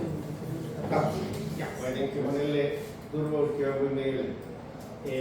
Ok, entonces a partir de esas preguntas, con Francisco y otros colegas de otras universidades nos adjudicamos un proyecto que era para volver a Antártica y ahora tratar de meter mucho mejor el componente del cambio climático y el componente de la virulencia. Entonces, no voy a entrar en detalles, pero básicamente la idea era estudiar 3 tipos de suelos, ¿no es cierto? Suelos que hayan estado recién descongelados, que estén en la orilla del glaciar, morrena, que son suelos que ya llevan más tiempo descongelados y que van avanzando un poco en esta asociación ecológica que se da, hasta suelos que ya, además de llevar un tiempo descongelados, han sido colonizados por plantas o incluso por algunos animales, pequeños animales o aves. ¿Ya? Entonces la idea era combinar técnicas para cultivar, técnicas de metagenómica, de genómica, entre otras, para poder analizar un poco lo mismo que habíamos visto en el estudio anterior, pero sumando el componente de virulencia y además sumando el componente de este gradiente de descongelamiento. Entonces una de las primeras cosas que hicimos fue tratar de responder esta pregunta de qué pasa en zonas más profundas de Antártica. Entonces los estudios originalmente habían sido hechos acá y ahora conseguimos la posibilidad de tener muestras de Glaciar Unión, que tal como les ha contado Fran, es un desierto frío y uno de los lugares más inhóspitos del mundo, en donde aquí sí las condiciones son mucho más severas. Ya tenemos disponibilidad de agua líquida nula y además tenemos temperaturas que pueden llegar hasta menos 60, menos 70 en invierno, con ráfagas de viento, que también hace que todo sea condiciones muy, que todo se congela. Entonces esta es una visión satelital del lugar que se muestreó. ¿Ya? La idea era muestrear justamente los picos de estos montes, que eran zonas donde había suelo descubierto de hielo, aunque suelo quizás es mucho decir, porque lo que había era básicamente una especie de arcilla, no arcilla, como gravilla, roca, algunas más pequeñas que otras, y ese fue parte del desafío de poder aislar DNA desde eso. Realmente la cantidad de materia orgánica que había ahí era muy baja, así que literalmente nos pasamos un año tratando de obtener la cantidad suficiente de DNA, pero bueno, valió la pena, digamos. ¿Ya? Fíjense que acá está el Polo Sur, esto está a menos de 1000 kilómetros del Polo Sur, así que es lo más lejos que pudimos llegar. Esa es una foto de cómo es el lugar. Ya nosotros nos fuimos, para ir necesitas entrenamiento en montañismo, en fin, digamos, es mucho más complicado que ir a la península, y yo ya había quedado medio mareado ya en la península, así que tengo un hijo, mejor no. Entonces aquí está un poco la muestra de suelo, entre comillas, que se pudo colectar. Bueno, colectamos varias, pero este es un ejemplo. ¿Ya? Y entonces, bueno, haciendo una historia larga corta, hace unos pocos meses, fue en diciembre me parece, pudimos publicar este estudio, que es básicamente la vía en el extremo, ¿no es cierto? La diversidad microbiana, el rosistoma y el viruloma que encontramos en este desierto africano. ¿Ya? Así que la aproximación es muy similar al trabajo anterior, insisto, solo que, entre otras cosas, digamos, incorporamos esta parte que es la evaluación de la virulencia, en donde probamos distintos medios que son usados normalmente para cepas patógenas clínicas, las adaptamos para probarlas con bacterias antárticas y ya les voy a mostrar qué es lo que encontramos. Respecto a la diversidad microbiana, comparamos la diversidad que encontrábamos en este desierto frío con la diversidad que encontrábamos en la península antártica, que este es otro lugar de estudio que tenemos, que es Glaciar Ecología, que es modelo por el retroceso de glaciales producto del calentamiento global. Y fíjense que acá tenemos todas las muestras que son de Glaciar Ecología, de la península antártica, y acá tenemos todas las muestras que son del Glaciar Unión. ¿Ya? O sea, claramente la composición de la comunidad microbiana, tal como yo les mostraba en la clase de ayer, digamos, es muy diferente. O sea, estos análisis de diversidad beta nos separan claramente las comunidades que viven en Glaciar Unión de las que viven en Glaciar Ecología, y acá pudimos determinar ciertos parámetros físico-químicos que eran los que marcaban mayormente la diferencia. Y tal como uno esperaba, la humedad del suelo es uno de los que está justamente en mayor dirección hacia distinguir estas dos muestras, en donde la humedad era muchísimo mayor en las zonas del Glaciar Ecología. De hecho, aquí ustedes ven pozones de agua líquida, así que es suelo que realmente tiene mucha humedad, versus los suelos que tenían cero humedad, que era 0, algo. De hecho, algo que nos cuestionaron los referees es como ya, pero ustedes están reportando 0, no puede ser 0. O sea, dígame que es 0,000 algo, pero no diga que es 0. Entonces tuvimos que repetir todas las mediciones y claro, a 0,018, por decir algo. Y entonces al analizar ahora sí, a nivel taxonómico, los microorganismos, no entran en mucho detalle, pero pudimos ver cuáles eran los microorganismos predominantes en Glaciar Unión versus el Glaciar Ecología. Fíjense que las comunidades microbianas son muy diferentes, con una predominancia notable de ácido bacteriota, que aquí es bastante minoritario, ¿ya? Y seguido por actinomicetota. Y claro, en algunas muestras vimos que incluso dentro del mismo glaciar habían ciertas variaciones, no todas las muestras son iguales, ¿ya? Y eso tenía que ver también porque había algunos suelos, fíjense que acá digamos tenemos dispersos los suelos de Glaciar Unión, y y hay algunos que tienden a tener un pH que era mucho mayor, ¿ya? Versus otros que son estos de Epsom Hills, que era otra colina, que tenían un pH bastante menor. Entonces creemos que estas diferencias pueden deberse a eso. ¿Ya? Bueno, calculamos índices de diversidad. Fíjense, la diversidad total en Glaciar Unión mucho menor que la diversidad total en la península. Aquí sí corre eso de que es tan extremo el ambiente que la cantidad de microorganismos que pueden marcárselo es bastante reducida. ¿Ya? Y claro, si hacemos beta diversidad, se separan muy bien las comunidades microbianas de Glaciar Unión de las de el Glaciar Ecología, y también evaluamos algo de hongos y arqueas. Esto es solo en Glaciar Unión y era muy poco. O sea, claramente está predominado sobre todo por bacterias, y hay algo de arqueas, pero algo que nos llamó mucho la atención es que, digamos, el taxa más representado de arqueas era esta de la familia Microsphaeraceae, y ya les voy a mostrar que tiene un interés particular. Para el Sí. caso de eucariotas, ¿se podría realizar los mismos análisis? Lo hicimos para hongos. Ese es el eucariota más cercano que te puedo ofrecer, digamos. Sí, para otro tipo de eucarionte es mucho más difícil, y de hecho tampoco es que hay muchos eucariontes, esa también es la verdad. No, no me refiero a en Antártida, sino en general. O sea, se puede hacer análisis de metabarcoding con ciertos marcadores que sirvan para otro tipo de eucarionte. O sea, no sé si se acuerdan que yo les mostraba ayer en la tabla de base de datos que se usan para metabarcoding. Había unas que eran para vertebrados, otras que eran peces. Entonces hay genes marcadores para ese tipo de organismos y uno puede hacer la misma aproximación. Lo que hay mucha controversia que está bien al debe es el análisis de los protozoos que viven en el suelo antártico, porque eso sí que deben haber, ¿ya? Por ejemplo, amebas y otro tipo de cosas. Y para esas también se pueden usar marcadores y hacer metabarcoding. Nosotros nos enfocamos principalmente en procariotas y hongos, perdón. Arquea, bacterias y hongos. Eso. Como dicen que fue bien complicado tener el ADN inicial para, por ejemplo, R1 es un punto de muestreo. Sí. ¿Se hicieron réplicas del lugar? ¿O solo se trabajó con una muestra y lo que se pudo obtener nada más? Sí, en este caso tuvimos que trabajar con solamente la muestra, no habían réplicas, y de hecho eso fue algo que nos cuestionaron muchísimo. Lamentablemente el muestreo lo hicieron otros colegas, y además entre ellos iban unos geólogos que no tenían muy claro el tema del muestreo, y al final, también entre que no es como mostrar en cualquier lugar, ¿no es cierto? Hay que subir la montaña, no puede estar mucho tiempo, así que al final tuvimos que trabajar con una muestra, insisto, eso nos lo cuestionaron mucho, y de hecho tuvimos que cambiar un poco la forma de tratamiento de datos que habíamos pensado originalmente. Así que ahora aprendimos la lección, y si es que depende de nosotros, al menos el muestreo tiene que ser súper bien pensado, porque es algo que está siendo muy cuestionado. Tratar de trazar una cancha, dentro de esa cancha, subcanchas, y entonces muestrear, 3 de las 6 canchas que salen, en fin, hay todo un procedimiento que se puede hacer y que lo hemos implementado para los estudios que vinieron después de esto.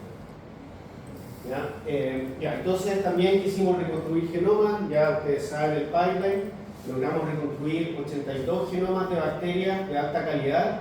Es la primera vez que tenemos genomas de este ambiente, antes nunca había podido reconstruir ningún genoma desde ahí, perdón. Y bueno, dentro de los genomas que reconstruimos hubo una arquea, ya que justamente de la familia Nitrosopheraceae, que es de este género Nitrosocosmicus, y sería una nueva especie de Nitrosocosmicus. Estas especies habían sido descritas, o sea, esta Nitrosocosmicus como género, había sido escrito en el Polo Norte, pero no estaba muy claro si es que estaba presente en Antártica, y logramos modelar su metabolismo, digamos, y predecir sus funciones principales, y nos dimos cuenta, pudimos verificar de que participa fijando nitrógeno, participa fijando carbono también, y también es un oxidador de amonio, y ahí participa en la denitrificación. Por lo tanto, sería uno de los organismos clave en el ciclo del nitrógeno en este ambiente. Un productor primario. Y es el productor primario que encontramos. No encontramos ninguna cianobacteria, por ejemplo, que pudiera hacer fotosíntesis con la luz. ¿ya? Sino que encontramos más bien esta arquea que hace fotosíntesis de otra manera. ¿Ya? Y respecto a los genes de virulencia y resistencia, estos son los genomas reconstruidos. Hicimos un árbol filogenético a partir de todos los genomas reconstruidos, los bacterianos, por cierto, el de arquea nos dejamos fuera en este análisis, y buscamos genes de resistencia. Entonces tenemos aquí resistencia a distintos tipos de antibióticos, ¿no es cierto?, beta-lactámico, etc. Y factores de virulencia también putativos, y determinamos la abundancia en cada uno de estos genomas de esos genes. ¿Ya? Y salta a la vista de que existen ciertos grupos de bacterias que se caracterizan por tener una mayor abundancia de genes de resistencia y de virulencia, y claro, calza con lo que habíamos visto más o menos en la península, pero acá tenemos otros microorganismos, y lo que más vemos son actinobacterias. Streptomyces, por ejemplo, es una actinobacteria que tiene una alta proporción de ambos tipos de genes, y otros linajes también. Ya no voy a entrar en los detalles, pero al final pudimos constatar de que había presencia de genes de resistencia y virulencia potenciales en estos genes. ¿Ya? Así que bueno, calculamos las abundancias, vimos cuáles eran los más abundantes al comparar estos dos sitios, que fue los que pudimos analizar por metagenómica. Eso es algo importante. De todas las muestras que tuvimos, que eran 6 me parece, tuvimos DNA suficiente para poder hacer metagenómica shotgun en solo 2 de ellos. Y en solo uno de ellos pudimos hacer nano, con la cantidad de DNA que fue imposible recuperar más. ¿Ya? Y hicimos el ejercicio de comparar los genes de resistencia y virulencia con otros ambientes que habían sido reportados, con metagenomas de otros ambientes. Entonces aquí los gráficos de ordenamiento se construyen en base al resistoma, o sea, a la frecuencia de genes de resistencia y virulencia que hay en cada metagenoma que comparamos. ¿Ya? Y fíjense que todos los metagenomas que vienen de desiertos fríos, del glaciar Unión y de los valles secos de McMurdo, que son otros lugares de Antártica también, que es un desierto frío extremo, todos estos agrupan, y eso nos dice entonces que los metagenomas que vienen de este mismo tipo de ambiente tienen un perfil similar de genes de resistencia, y lo mismo ocurre, aunque no tan claro, digamos, con los genes de virulencia, y que es muy diferente al perfil de genes de resistencia que tienen muestras como esta, por ejemplo, que provienen de heces, o de agua de desecho, o de planta de tratamiento de agua. Incluso distinguimos con significancia estadística genes de resistencia que provenían de metagenomas de suelo de desiertos fríos versus otros lugares de Antártica, por ejemplo en la península. O sea, el resistoma que tiene la península no es el mismo resistoma que tenemos en Antártica profunda. Y si uno va al detalle, bueno, puede ver que hay genes, por ejemplo, beta-lactamasas, que solo encontramos en Glaciar Unión y que no habíamos encontrado en la península. Y ahí esta es la prueba, la demostración fenotípica, digamos. Lo que hicimos fue también tener aislados, en este caso eran menos aislados, nos costó un poco más tener.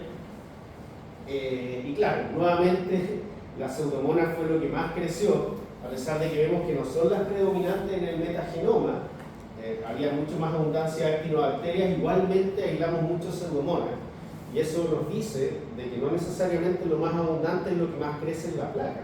Lo que más crece en la placa es lo que crece rápido, lo que tiene capacidad de con esos nutrientes proliferar rápido, pero probablemente hay otras bacterias que necesitan otros medios y que entonces no se desarrollan. No alcanzamos a poner nada acá, pero hicimos, ¿se acuerdan cuando hablamos del ICHIP? Bueno, hicimos el ICHIP y hemos encontrado una cantidad de nuevas taxas que no eran cultivables antes, que hemos podido cultivar, que están presentes. Pero claramente hay un seco para pseudomonas con los medios cultivables. Ya. Sí. ¿Qué distancia había entre los dos puntos de muestreo, entre el anterior paper y entre la península y son, no me acuerdo, pero eran como 1000 kilómetros más o menos. Sí, algo así, entre 800 y 1000. Es una distancia bien grande, y además en latitud es mucha la diferencia. Ya de hecho Son mayores de latitud. ¿Cómo se llama? El glaciar Unión está justo en el último paralelo, ¿no?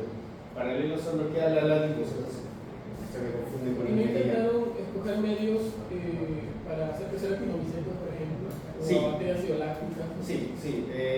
Ocupamos medios para actinomicetos, no para ácido láctica. Y de hecho, bueno, aquí en realidad, bueno, tenemos altos pseudomonas, pero en realidad todo lo azul son actinobacterias. ¿Ya? Así que tenemos, por ejemplo, Artrobacter, Pseudoartrobacter, Mycetocola, ese tipo sobre todo de actinobacterias, y en proteobacterias principalmente Pseudomonas y Esfingomonas.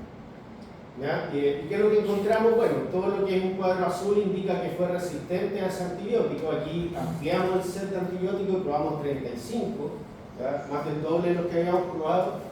Y claro, hay bacterias que resisten 24 de los 35, que son Pseudomonas. ¿Ya? Y otras especies que también eran multiresistentes. Y ahí encontramos resistencia principalmente a antibióticos beta-lactámicos, que son todos estos que están aquí en naranjo, junto con algunos otros. ¿Ya? Y ahora, cuando hicimos las pruebas de virulencia, que son estas que están en rojo, encontramos bacterias que también tenían capacidades que eran vinculadas normalmente con virulencia, por ejemplo, actividad hemolítica, que es capacidad de degradar la sangre, que eso obviamente tiene sentido principalmente cuando uno interactúa con un animal, ¿no es cierto?, algo que tenga sangre. Lecitinasa, que son también ciertas enzimas que degradan matriz extracelular o ciertos polisacáridos, sideróforos, que son moléculas que permiten captar hierro, y bioquelinas, que son unas ciertas toxinas y también funcionan como sideróforos, sobre todo en Pseudomonas.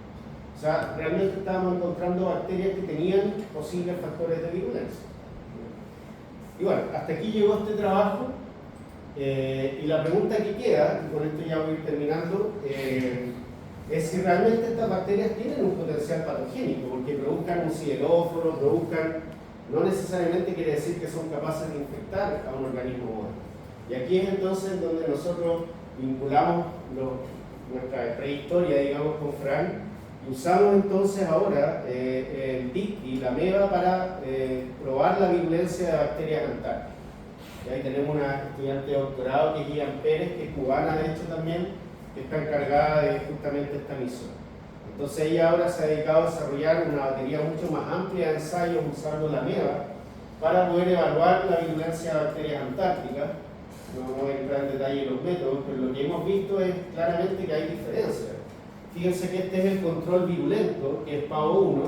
Este es el desarrollo social de la MEVA, como les mostrábamos. Entonces, azul significa que no se desarrolla nada, o muy poco, digamos. O sea, solo llega al primer nivel de desarrollo. Mientras que si llega amarillo quiere decir de que hay una cierta proporción de estructuras que son las que culminan el desarrollo, que son estos cuerpos fructíferos. Entonces hay varias cepas antárticas que permiten el desarrollo bastante bien, o sea que llegue hasta cuerpos fructíferos, pero fíjense que hay ciertas cepas antárticas en donde no se desarrolla absolutamente nada. ¿Ya? De hecho les va peor que con el control, en donde todavía hay formación de una cierta estructura, aunque sean las iniciales. Pero por ejemplo esta M73, S132 o RD2 realmente no permiten ningún tipo de desarrollo. ¿Ya? Entonces ese es un primer indicio de que realmente estas bacterias sí podrían tener un efecto patogénico. ¿Ya? Y entonces usamos también ensayos de microscopía y estos de tracking para ver el movimiento celular, usando KPGE, que es el control, es esta Klebsiella que es comida para el DICTI, que no es virulenta. Y la comparamos, por ejemplo, con una cepa antártica. ¿Ya? Y lo que vemos es, en el caso del control, las amebas, como les había mostrado Frank, ¿cierto?, tienen alto movimiento, incluso tienden a agregarse. Mientras más se mueven, van quedando estos trazos de colores. Esta es como la cuantificación del movimiento de cada una de las células. Y bueno, vemos que ya al final siguen ahí bien activas, pero ¿qué es lo que pasa si hacemos el experimento con esta cepa antártica de Pseudomonas, que de hecho es aislada desde el glaciar Unión? O sea, estamos hablando de una cepa que está cerca del polo, digamos. Fíjense lo que pasa con la MEVA, fenotipo de parálisis, que es el mismo fenotipo que inducía las Klebsiella hipervirulentas. Las amebas se quedan ahí. No las mata en este caso, pero las paraliza. No, las paraliza, igual vemos que van desapareciendo. Así que, si bien en menos medida que la Klebsiella hipervirulenta, también vemos que hay en cierta medida daño a las células. ¿Ya? Entonces, bueno, eso lo hemos hecho con más cepas antárticas y hemos visto que hay algunas que se ven virulentas y que le causan daño a la MEVA, así que todo indica que realmente tienen un cierto potencial patogénico. ¿Ya? lo voy a dejar hasta acá, no les voy a alcanzar a hablar de lo que viene, así que para que no nos atrasemos en el programa. No sé si hay alguna duda. ¿Sí?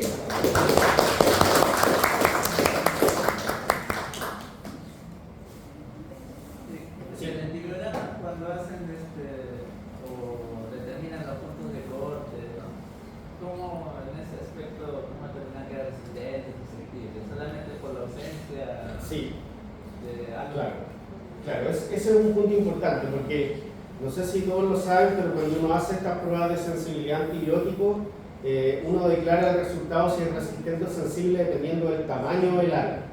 Entonces hay puntos de corte que están establecidos en manuales internacionales que se actualizan todos los años, que dice, por ejemplo, para Pseudomonas con el antibiótico colistina, un diámetro del halo mayor a tanto significa sensible, menor a tanto significa resistente. Pero las condiciones eran para humanos.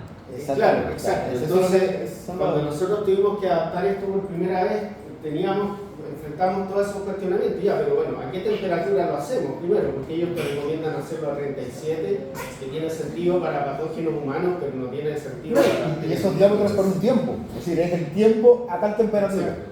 Eso no ocurre. Entonces, al final, bueno, la primera vez caímos en algo medio arbitrario y dijimos, vamos a considerar, mirando como un poco la variación que teníamos entre todas las cepas, un halo mayor a 10 milímetros como sensible y menor a 10 milímetros como resistente. Que era como ponerse exigente, digamos, porque en realidad los puntos de corte que veíamos eran un poco más laxos. Entonces nosotros íbamos a declarar resistente a algo que realmente tuviera un halo que fuera muy pequeño, ¿ya? Para tratar de apuntar justamente a lo que podíamos decir con más firmeza que era resistente. Entonces tuvimos que optimizar la temperatura, esto de cuál era el diámetro que íbamos a considerar como resistente o no. Entonces después en los métodos nosotros fuimos bien honestos y dijimos, ya, para nosotros resistente es esto. Y en base a eso entonces evaluamos. Y después, ahora que hemos seguido estudiando en más detalle algunas cepas, le hacemos la determinación de la concentración mínima inhibitoria en caldo, digamos, ahí ya hay un análisis mucho más fino.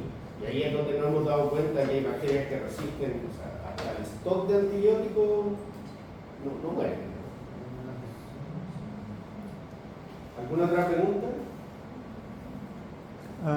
Ese estudio, en el primero donde obtienen polarhomonas, ¿esa es bacteria no cultivable para Es cultivable. ¿Es cultivable? Es cultivable. ¿Eso lo aisló? Sí, esa... Sí la aislaron. No, Porque pero tenemos ahora aislados de polarhomonas que no hemos trabajado. Sí. O sea, en su primer estudio no la pudieron aislar. Bueno, en el primer estudio lo que pesquisamos de polarhomonas fue por metagenómica.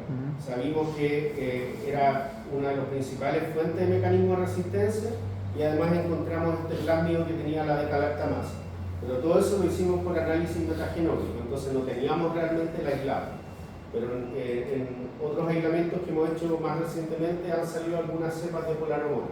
O sea, ya hicieron unas condiciones de cultivo un poco más estrictas No, en para... este caso salió también, fue un cultivo no guiado y salió polarhomona. Es una cosa como de la pesca Sí, ahora lo que hacemos en ocasiones es a estos medios que tenemos varios, hay uno que nos resulta muy bien en cuanto a diversidad, que es R2A, digamos, porque no crece muy rápido, porque si es medio leve, crece muy rápido, casi que es Pseudomonas exclusivamente.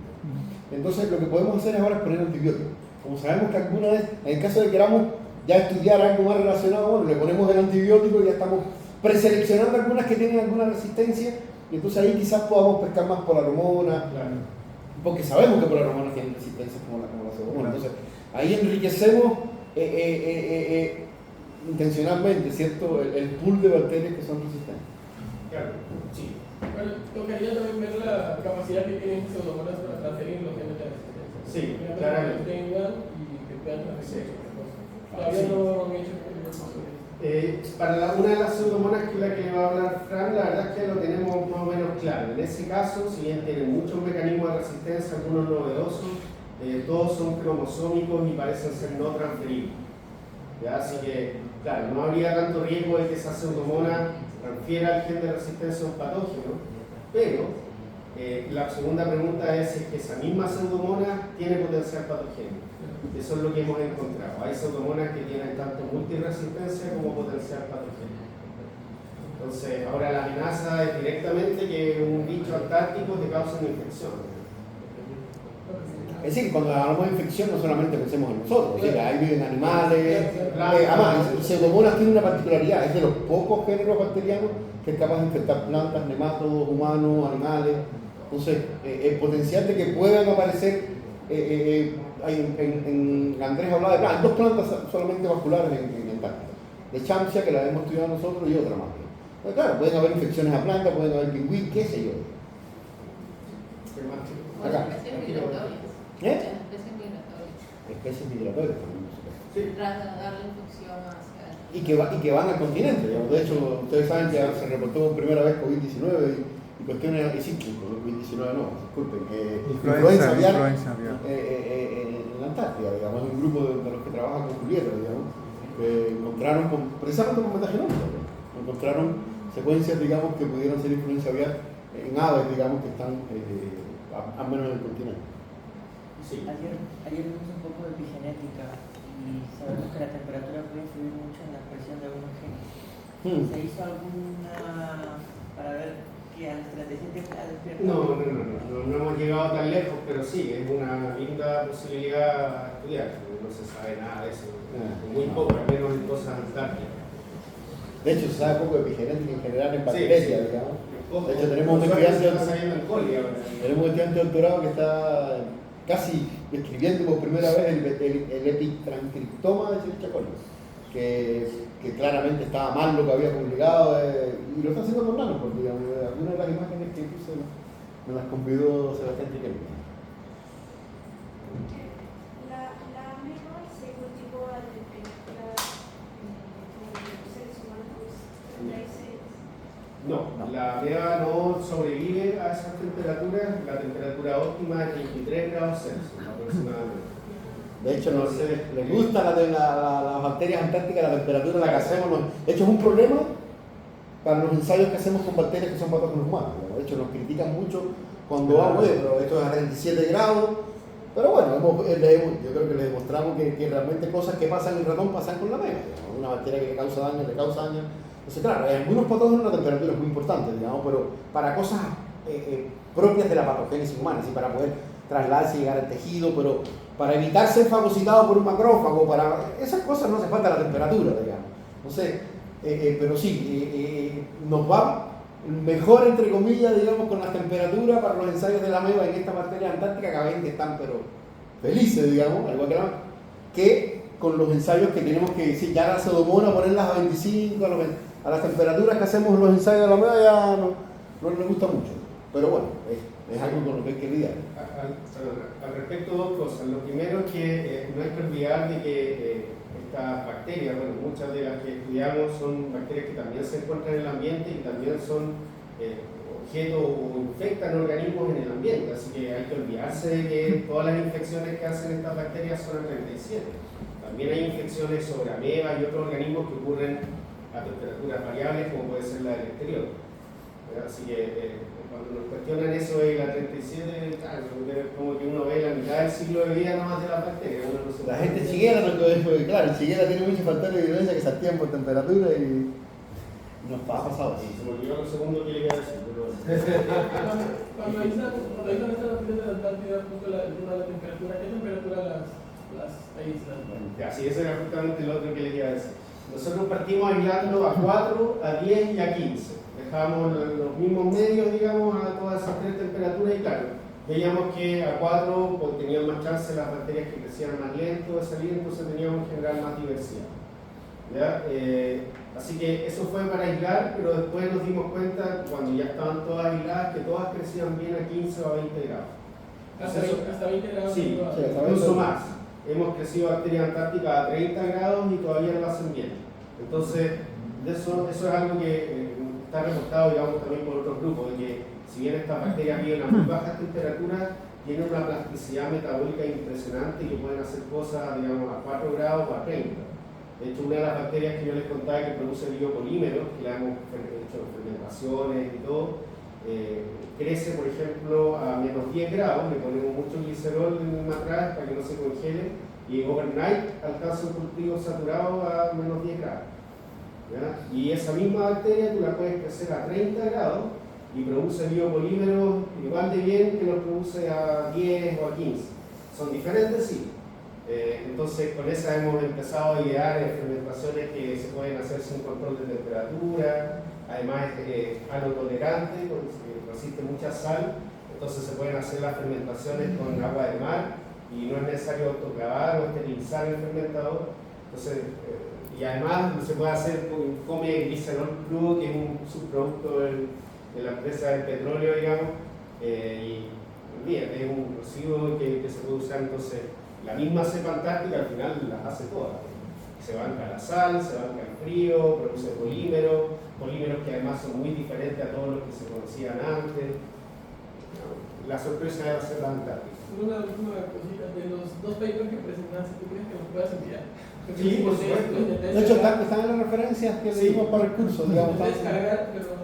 Sí, lamentablemente esta totem no es open access. No, pero le puedo mandar ahora cuando lleguemos a la... Ahora no nos está quedando otra, digamos, que publicar en revistas que no son open access y que todavía es gratis publicar. Porque Que las tengamos open impacto. access te cobran $4.000, $5.000 por cada publicación. Entonces, si nos vamos a gastar ese dinero solo en pagar el paper, no nos queda dinero para hacer el experimento. Ya, Eso, vamos a... bueno, un recreo, ¿qué hora es? Estamos pasados, perdón. ¿A qué hora...? Estamos 15 minutos pasados, volvamos a las 11. ¿Ya? O lo otro es que nos tomemos 10 minutos quizás para ganar algo de tiempo. Sí, tomamos Lo los que pasa es 10 que minutos. nosotros a la 1 nos tenemos que ir al aeropuerto sí o sí. Entonces, Tomémonos no va a 10 alcanzar. 10 minutitos, ¿ya? No, bueno. 5 para las 11 partimos. No sé, porque... ¿Ahora? A ver, va a dar el- Sí,